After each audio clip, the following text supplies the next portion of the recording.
Sucker Punch tweeted earlier that an upcoming patch releasing later today will add two interesting game features, one being lethal difficulty, which is a difficulty setting harder than hard, and a low intensity mode, which is an accessibility tweak in the options menu that helps to make the game more possible to engage with for certain players.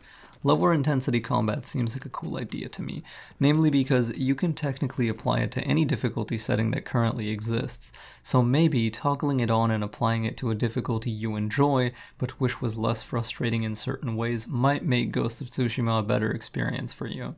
However, for myself, the major attraction here is the new lethal difficulty, which will be the highest available, dethroning hard. I'm especially excited for it because I platinumed Ghost of Tsushima last night, so this is a nice way for me to try my hand at the game again, with a smaller margin for error and trying out everything I've learned. Make no mistake, I will die a lot, but figuring out the most effective ways to kill everyone while weaving away from their blades will be quite fun. Lethal works in an interesting way.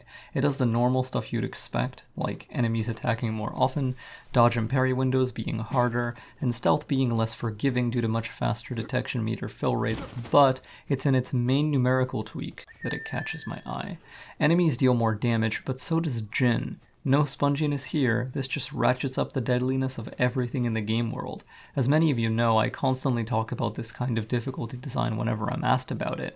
You know, being my ideal. I die fast, enemies die fast, especially in games with a player character who is a rogue or some kind of agile dexterity-based combatant.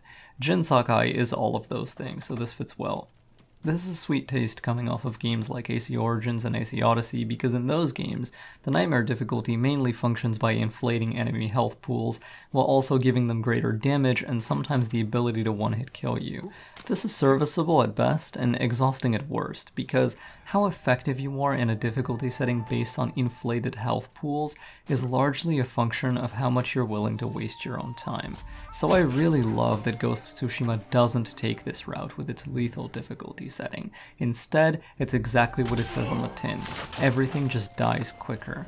That the game is receiving post-launch support this soon after release is encouraging.